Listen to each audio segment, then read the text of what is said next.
est-ce que tu as des petites astuces pour gérer les contractions, notamment quand elles deviennent douloureuses?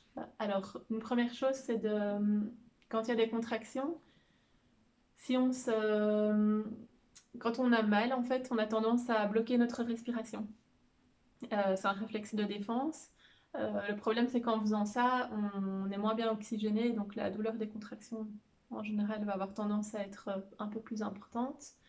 Donc, ce qui est important, c'est que quand il y a des contractions qui sont douloureuses, c'est d'essayer de respirer lentement et de surtout expirer, c'est-à-dire souffler et vraiment imaginer que le ventre se détend et se répéter dans la tête détends-toi. C'est vraiment de tout relâcher. Relâcher, ça veut dire relâcher aussi les mains. Donc si on est comme ceci, qu'on a la mâchoire crispée, qu'on serre les dents, ou qu'on a le visage comme ceci, vraiment contracté, ça va faire que au niveau du ventre, au niveau du périnée, tout est contracté et donc au niveau de la douleur, on va avoir plus de mal à se relâcher et le ressenti douloureux va être plus important. Et si les douleurs se situent plutôt dans le bas du dos, on va pouvoir demander au papa ou à quelqu'un d'autre de venir masser certains points euh, au niveau de sacro-iliaque, donc vraiment au niveau du bassin, derrière, dans le bas du dos.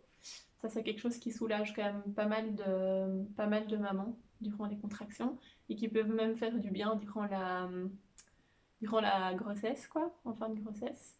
Des mamans qui auraient des douleurs dans le bas du dos. Donc ça, vous demandez à la sage-femme ou à la personne qui suit votre grossesse de vous montrer un petit peu à quel point masser. De toute façon, lorsque vous accoucherez, ben, en tout cas, à partir du moment où vous êtes suivi dans une institution, en hôpital ou en maison de naissance, euh, vous pouvez demander qu'on vous remontre à quel endroit masser. Une autre chose qui peut bien aider aussi, c'est à se relaxer, c'est tout ce qui est bain. Donc prendre un bain chaud, pas un bain à 40, hein, donc une température agréable, 38 je vais dire, un tout petit peu au-dessus de la température du corps, mais pas non plus trop chaud. Ça c'est quelque chose qui permet vraiment de se détendre. Si vous n'avez pas de baignoire chez vous, vous pouvez aussi prendre une douche chaude, ça en général ça aide à relâcher les tensions tant dans le haut du dos, mais donc dans le bas aussi, au niveau du ventre, on va arriver à mieux se détendre. Et alors, tout ce qui est ambiance, tout ce qui va diminuer le stress et donc diminuer la sécrétion d'adrénaline, euh, va permettre que les contractions soient plus efficaces et que le ressenti, la sécrétion d'endorphine soit aussi plus efficace, donc que le ressenti douloureux soit un peu moins important. Donc, ça veut dire créer une ambiance cocoon, se sentir en sécurité là où on est, tamiser un petit peu les lumières, écouter une musique qu'on aime. Alors, il y a des mamans qui vont adorer écouter une musique toute douce, de relaxation, toute calme. Et il y a d'autres mamans qui vont aimer avoir plutôt une musique plus rythmée, qui donne la pêche, qui leur donne envie de danser, de bouger. Au niveau odeur, il y a aussi, si vous avez l'habitude de faire de la relaxation déjà pendant la grossesse, euh, et que vous mettez des petites odeurs, que ce soit une bougie parfumée ou certaines huiles essentielles qui sont autorisées durant la grossesse, vous pouvez aussi les prendre avec en salle d'accouchement ou à la maison lors de la première phase du travail.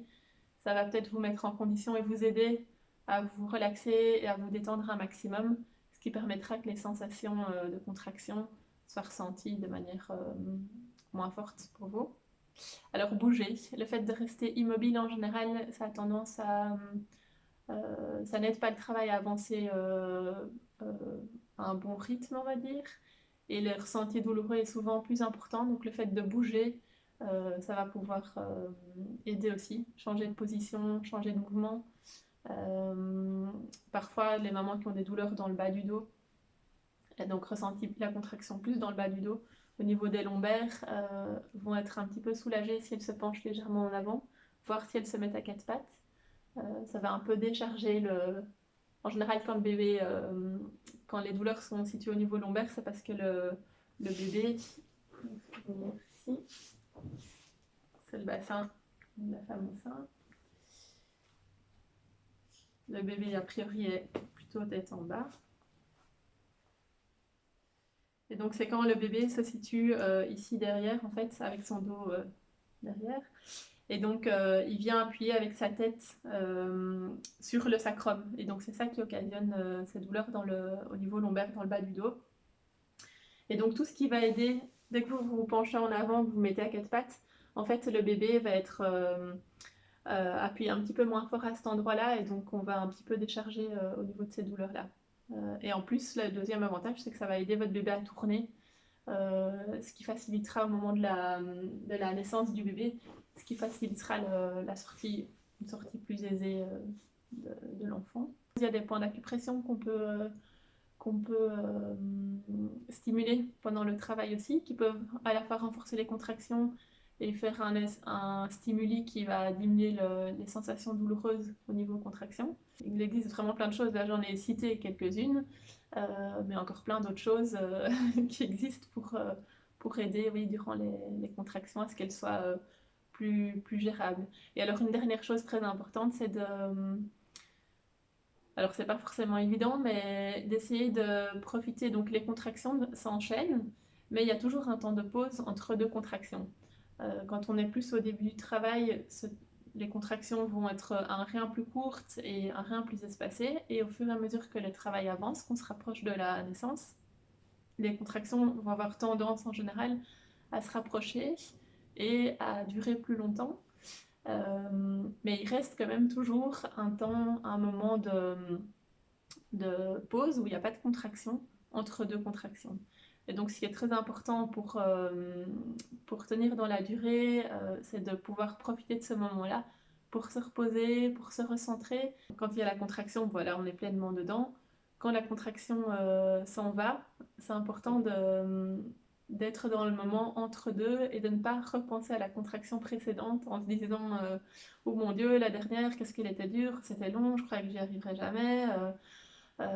Ou ne pas être déjà dans la contraction suivante en anticipant et en disant oh mon Dieu, et la prochaine, comment est-ce que je vais y arriver, ça va jamais aller, j'espère qu'elle va pas être aussi forte que la précédente, j'espère qu'elle durera moins longtemps, parce que tout ça, ça fait qu'en fait, même s'il n'y a plus de contraction, dans notre esprit, dans notre tête, on est encore dans la contraction précédente ou déjà dans la suivante, et donc on profite beaucoup moins de ce moment de pause et de repos entre deux.